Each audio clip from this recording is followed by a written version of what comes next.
সকালে ঘুম থেকে উঠে বারান্দায় চলে আসলাম। বারান্দায় এসে আমি ভীষণ আনন্দিত, তোমাদের বলছি।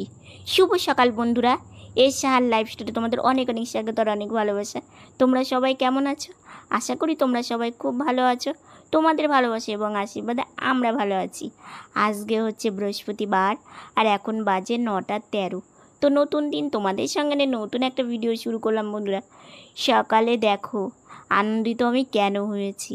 বৃষ্টি হয়েছে, বারান্দায় জল পড়েছে। এই যে দেখো, বৃষ্টি আসলে বারান্দা ভিজে যায়, তো বেশ ভালো লাগছে। এই ভোরের দিকে বৃষ্টিটা হয়েছে, রাস্তাঘাট একদম ভিজে। এই যে দেখো রাস্তাটা, আর আকাশটা এখনও মেঘলা মেঘলা আছে, জানি না বৃষ্টি হবে কি না। আর ভীষণ হাওয়া, তো সকালে এই ঠান্ডা ঠান্ডা হাওয়া যদি বাইরে এসে পাওয়া যায় তাহলে তো আনন্দের আর কোনো কথাই নেই। আর আজকে তোমাদের একটু কিছু কথা বলবো, পুরো ভিডিওটা দেখো তাহলেই বুঝতে পারবে। এইদিকে আমার বোন সবজি আমানি করতে বসে পড়েছে, স্নান কমপ্লিট হয়ে গেছে। বাবা আজকে টাটকা টাটকা পাটের শাক পেয়েছে, প্রতিদিনই পায়, কিন্তু বাবা ভাবলো যে দিয়ে আসি, তো বাবা দিয়ে গেছে আর কি। তো এই শাকটা রান্না করবে, আর একদম কচি পাটের শাকটা। আর ওইদিকে কাঁচা কলা আমানি করছে, কাঁচা কলাটা ভাজা করবে। আর এই দিকে তোমার হচ্ছে পটল আলু দিয়ে ভাজা হবে, সেটা ওর কমপ্লিট হয়ে গেছে। তো ওইদিকে ঝিঙেটা রেখে দিয়েছে, আর লাগবে না, ঝিঙে ডালের দিয়েছে। তো এই সবজিটা বোনের আমানি করা হয়ে গেলেই তোমার ওর কাজ শেষ। তো এই যে আলু পটলটা একসঙ্গেই রেখেছে, একটু কালো জিরে ভেজে তারপরে আলু পটলটা দিলে না বেশ ভালো লাগে, জানো তো। এটা মা মাঝে মাঝে করে ডালের সঙ্গে। তো ওর হচ্ছে সবজি কাজ কমপ্লিট করে শাকটা বেছে দিচ্ছে, কারণ শাক বাছতে তারপরে পাট শাকটা না একটু যদি আমানি না করে দেয় না, একদম এই সুতো সুতোর মতো হয়ে থাকে। তো একটু আমানি করে দেয় সেই জন্য, তাহলে ভালো হয় জানো তো। তো সেই জন্য বোন ভাবলো যে না, আগে শাকটা বেছেই নিই তারপরে। তো শাক বাছা কমপ্লিট করছে আর কি। আর এদিকে মার ডাল সেদ্ধ হয়ে গেছে, ডালে একটু গোল গোল করে ঝিঙে দিয়েছে। তো শাক বেছে ও একদম শাকটা মাকে রেডি করে দিয়েই যাবে। মা শুধু ধুয়ে বসিয়ে দেবে রান্না করতে, তাহলে তাড়াতাড়ি হয়ে যাবে। আর রান্নার কাছে যদি একটু গোছগাছ করে দেওয়া যায় তাহলে তো আর কোনো কথাই নেই। তো সেই জন্যই বোন যতটা পারে করার চেষ্টা করে আর কি। আর আমার বোনের আবার একটা ঠান্ডা লাগার এত ধাত, সারাক্ষণ একটু হ্যাচি হ্যাচি করে আর কি। ওর আবার ঠান্ডা লেগে গেছে জানো তো। মা তো সেরকম কিছুই করতে দেয় না, কিন্তু তবু ও বলে দাও তো, এটা দাও আমি করি, ওটা দাও আমি করি। মা তো বলে যে না, তুমি ঠাকুর ঘরে যাও, পুজো দাও, পুজো দিয়ে রেডি হয়ে তুমি কাজে চলে যাও, তোমাকে সংসারের এত কাজ করতে হবে না। কিন্তু ওই যে বোন মায়ের কষ্ট দেখে কি থাকতে পারে? এই কাজগুলো যদি করে দেয় তাহলে একদম চটপট রান্নাটা হয়ে যায়। তো সেই জন্যই আর কি এই কাজগুলো বোন করে দেয়। তো একসঙ্গেই বোন রেখে দিচ্ছে, কারণ বেশি তো এটা ঝুড়ি কুচোতে হয় না, অল্প একদম। তো সেই জন্যই ওর কমপ্লিট হয়ে গেল, আর এটা মাকে এখন দিয়ে ও যাবে। তো শাকটা বাছতেই যতটা সময় লাগে, তো এইদিকে ডালটা মা সোমবারে দিয়ে দিয়েছে। এই যে ঝিঙে দিয়ে ডাল, এই গরমের দিনে বেশ ভালো লাগে। শাকটা বসিয়ে দিচ্ছে, তো অল্প একটু জিরে ফোড়ন দিয়ে দিয়েছে, দিয়ে তারপরে তোমার শাকটা দিয়ে দিল। এই শাকটা হতে বেশি সময় লাগে না। তো শাক করে তারপরে আলু পটল ভাজাটা করে নেবে আর কি, করে নিলেই রান্না একদম কমপ্লিট। আর রান্না যদি সকাল সকাল হয়ে যায় তাহলে কিন্তু কাজও মনে হয় অনেকটাই হয়ে গেল। আর রান্না যেদিন দেরি হয় সেই দিন সব কাজই পিছনে চলে যায়। তো সেই জন্য একটু হলুদ দিয়ে দিল, আর হচ্ছে তোমার একটু লবণ দিয়ে দিল, দিয়ে এই শাকে একটু হালকা জল বেরোবে আর কি। তো সেই জলটা আবার শুকিয়ে শুকিয়ে ভাজা ভাজা করে নেয়। তো শাক কমপ্লিট করে এদিকে কাঁচা কলাটা ভেজে নিচ্ছে। কাঁচা কলার এরকম আরেকটু যদি পাতলা করা যেত না, একদম মুচমুচে হয় জানো তো। আর যদি কাঁচা কলাটা যদি একটু ভালো হয় তাহলে বেশ ভালো লাগে খেতে। তো এই যে উল্টে পাল্টে মা কাঁচা কলাটা ভেজে নিচ্ছে। আজকে রান্না বান্না হচ্ছে কাঁচা কলার ভাজা আলু পটল ভাজা, পাট শাক আর ডাল ঝিঙে দিয়ে। এই হচ্ছে আজকের রান্না বান্না। এক এক দিন এক এক রকম রান্না। তো দেখো শাকটা হয়ে গেছে, তো ওই বাটিতেই শাকটা এক সাইডে রেখে কলাটা তুলে নিল। কলা ভাজা হয়ে গেছে। এবার ওই যে তোমার বসিয়ে দিয়েছে, হালকা একটু কালো জিরে ফোড়ন দিয়ে তোমার আলু পটলটা দিয়ে দিয়েছে। এটাকে না আলু পটলের ছেচকি বলে আর কি। আমার ভাই সোনার অন্নভোগ হয়ে গেছে। তো এই যে বোন এইমাত্রই পুজো দিয়ে বের হলো। তো দেখো কত ভালো লাগছে না, গাছের ফুল দিয়ে পূজা করার আনন্দটাই কিন্তু একদমই আলাদা। তো এই যে এখন ভাই সোনার সেবা নেওয়া হয়ে গেছে। তো আমার এই যে ভাই সোনাকে দেখো, অনেক দিন পর আজকে ভাই সোনাকে দেখালাম তোমাদেরকে। এই যে দেখো, আমার তো ভীষণ ভালো লাগে আমার ভাই সোনাকে। সকালের ব্রেকফাস্ট এক একজনের এক এক রকম। আমি আর মা খাচ্ছি চা, আর আমার বোনের ব্রেকফাস্ট হচ্ছে কি বলো তো, ভাই সোনার প্রসাদ, অন্ন আর কি। তো বোন ওইদিকে প্রসাদ খেতে বসে পড়েছে, আর এখানে আমি বসে খাচ্ছি। আর ওই যে দেখো মা বসে চা খাচ্ছে।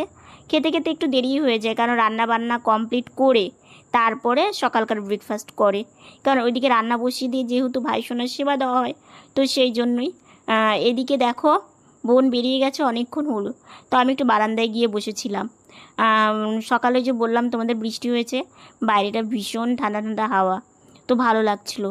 তো মা এদিকে বলছে বাবা বাড়িতে এসো, তোমাকে আমি বিছানাতে উঠিয়ে দিই, বাসন মাজতে হবে, অনেকক্ষণ বসেছো, তুমি তো বেশিক্ষণ বসে থাকতে পারবে না।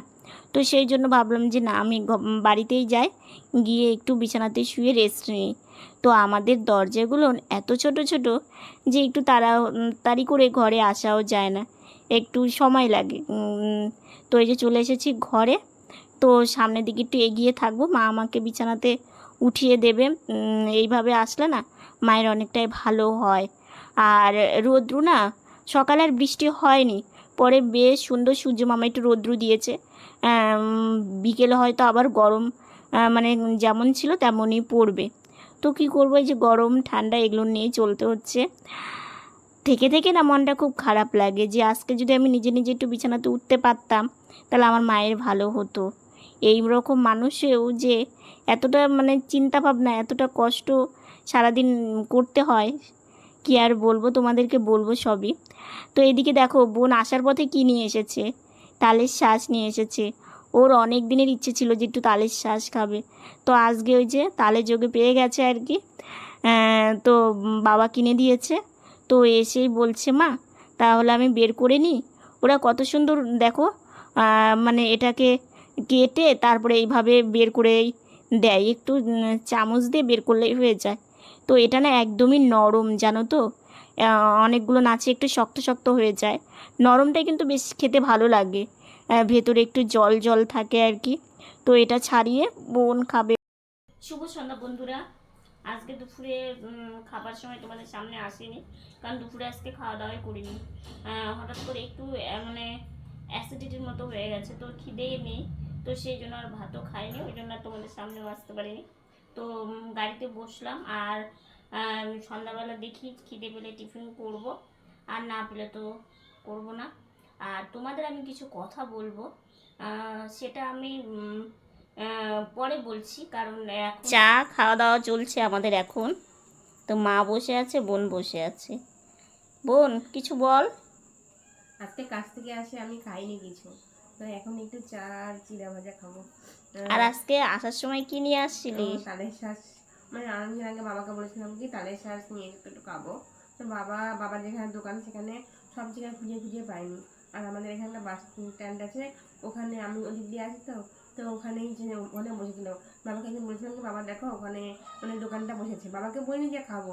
বাবা বলে কি দাঁড়াও দাঁড়াও, আমি টোটো করে যাই, টোটো বলে দাঁড়াও দাঁড়াও, তারপর ওখানে দাঁড়ালো, ওখান থেকে তালের সাথে একটা নিয়ে এসে দিল। তো এই বছর বোনের মানে হ্যাঁ এই বছর প্রথম খেলো, মানে ও আসার সময় নিয়ে এসেছে হাতে করে আর কি। তালের শ্বাস তো আগে ছোটবেলা অনেক খেত, এখন বড় হয়ে গেছে, তো বড় হয়ে আর এখন বাইরের জিনিস অত খেতেও চায় না। তাই দেখছে রাস্তার ধারে, তখন ওর বাবাকে বলে নিয়ে আসছে। আমি বলিনি, বাবাই নিয়ে এসে দিল। ওর বাবার আবার এমনি আছে, মানে কোথাও কিছু দেখলে ওদেরকে বলবে খাবি খাবি খা খা, কিন্তু ওরাই খেতে চায় না। হ্যাঁ, আর এই দুদিন পর পর কেন যেন ঠান্ডা লাগছে। হ্যাঁ বোনের আবার ঠান্ডা লেগেছে। বিরক্ত লাগছে আমারও। মানে এই ঠান্ডার সময় ঠান্ডা লাগলো না, এই গরম পড়ার পর থেকে মানে গা ঘেমে যাচ্ছে, ওর থেকে মানে ঠান্ডা লেগে হ্যাঁ মানে আমাদের ঘরটা গরম তো তো সেই জন্য। তো এখন আমরা সবাই মিলে এই সন্ধ্যার টিফিনটা করে নিই, ঠিক আছে? সন্ধ্যাবেলা খাওয়া দাওয়া হয়ে গেল। উফ, আমি আর পাচ্ছি না, বাধ্য হয়ে তোমাদের এই কথাগুলো আমি বলছি। সেটা হচ্ছে, আমরা দু বোন প্রতিবন্ধী, আমরা নাকি মিথ্যা কথা বলি, আমরা মিথ্যাবাদী, সেই জন্য আমরা এরকম হয়েছি, ভগবান আমাদেরকে এরকম বানিয়েছে। এই কথাগুলোও যে আমাকে কোনোদিনই শুনতে হবে সত্যি আমি ভাবিনি। বিশ্বাস করো, আমি নাকি বক বক করি। আচ্ছা বলো তো, আমি ভিডিওটা মানে অন করে মুখ বুজে বসে থাকবো? সেটা কি হয় কোনো দিন? বলো, তোমরাই আমাকে বলো। এই যে আমাদের যে বাড়িটা, আমাদের বাড়িটা এমন পজিশনে যে চারিদিকে বাড়িঘর আছে, এই যে আওয়াজ, মানে প্রত্যেকটা সময় গাড়ি চলেই, হ্যাঁ, বাইক টোটো অটো মানে সব কিছুই আর কি চলে। তো এবার আমি সব সময় ভয়েস দিয়ে ভিডিও বানাতে পারি না, কারণ আমার কথা থেকে ওই আওয়াজগুলোই বেশি পাবে, ঠিক আছে? তো ওই জন্য আমাকে পরে ভয়েস দিতে হয়, ভয়েস ওভারটা দিতে হয়। তোমরা জানোই গরমের দিন ফ্যান বন্ধ করে একটু রাত্রি বেশি না হলে, কারণ যখন সবাই ঘুমিয়ে পড়ে তারপরে আমি ভয়েসটা দিই। তো এবার কথা যদি না বলি তাহলে আমি কি বলবো বলো তো? কি বলবো আমি, বলো, এটা তোমরা বলে দাও আমাকে যে তুমি এটা করো। আসলে কি বলো তো, যখন ছোট ছিলাম, এই যে দেখো আওয়াজগুলো, যখন ছোট ছিলাম তখন দু একজনের কাছে এই কথাগুলো শুনতাম যে প্রতিবন্ধী, হ্যাঁ না তো না এভরিথিং, সেগুলো আর কি এতটা বলছি না। পৃথিবীতে ভালো মানুষও আছে, ঠিক আছে, কিন্তু এই মানে এই ধরনের মনোবৃত্তি যারা যারা এই ধরনের মানুষকে বলে, আমি ভাবি তাদের মনটা কতটা ছোট, তারা কেন বলে এই কথাগুলো? যারা কিচ্ছু করতে পারে না, এই যে আমাকে তো তোমরা দেখো, আমার তো নিজের কোনো ক্ষমতা নেই, আমি পরের মানে ওপরে নির্ভরশীল, আমার মায়ের বোনের বাবার সবার উপরে আমি নির্ভরশীল। আমাকে যদি বিছানাতে না উঠিয়ে দেয় আমি বিছানাতে উঠতে পারি না, বিছানা থেকে আমাকে গাড়িতে যদি বসিয়ে দেয়, না বসিয়ে দেয় আমি বসতে পারি না, আমাকে শুয়েই থাকতে হয়। আমাকে খাবার যদি এনে দেয় তবেই আমি খেতে পারি, না হলে আমাকে না খেয়ে থাকতে হয়। আমার জীবনে অনেক কষ্ট, অনেক দুঃখ, কিন্তু আমি প্রত্যেকটা কষ্ট দুঃখ আমি নিজের ভেতরেই রাখি, আমি বলি না। কারণ আমি যদি সব সময় তোমাদেরকে দুঃখ কষ্টের কথা বলি তাহলে তোমাদের খারাপ লাগবে, লাগবেই। কারণ ভালো জিনিস সবাই চায়, দেখতে ভালোবাসে, শুনতে ভালোবাসে, খারাপ জিনিস কিন্তু কেউই চায় না। আর একটা কথা শুনি যে তোমার কি রোজ একটাই কন্টেন্ট? এই কথাটা যে তোমরা বলো, আজকে কথার কথা, আমার বোনের সম্বন্ধে এসেছে, আমার বোনকে দেখতে এসেছে, আমার বোনের বিয়ে ঠিকঠাক করে ফেললাম, আমার বোনের বিয়ে হয়ে গেল, ও সিঁদুর পরে শাখা পলা পরে যদি তোমাদের সামনে আসতো তখনও আমাকে বলতে যে শম্পা তুমি লুকিয়ে গেলে এই কথাগুলো। হ্যাঁ, তোমরা এত মিথ্যাবাদী কেন? তোমার বোনের বিয়ের সম্বন্ধ এলো, আমাদেরকে বললে না, দেখালে না, তোমাদের ভালো লাগতো তখনও কিন্তু বলতে।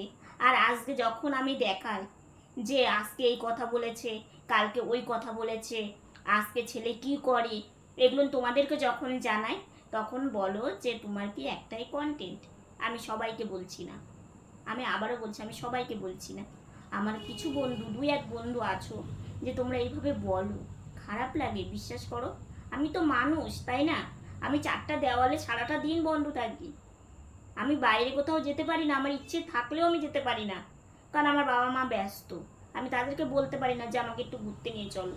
কিন্তু ওই যে তোমাদের সামনে আসি, তোমাদের সাথে কথা বলি, তোমাদের যে যে ভালো ভালো কিছু আমার পরিবার আছো, এত ভালোবাসো আমাকে, ভীষণ ভালোবাসো তারা, কত সুন্দর তারা বলো যে শম্পা এটা করো, এটা মানে বেশ ভালো লাগলো তোমার, আরও অনেক অনেক কথা বলো তোমরা, ভীষণ তখন মনটা না মনে হয় কি যে আমার শক্তি। এই কমেন্টগুলো কমেন্ট না, আমার আমার একটা শক্তি, যে এগুলো নিয়ে আমি চলি, আমি সামনে এগোচ্ছি, ঠিক আছে?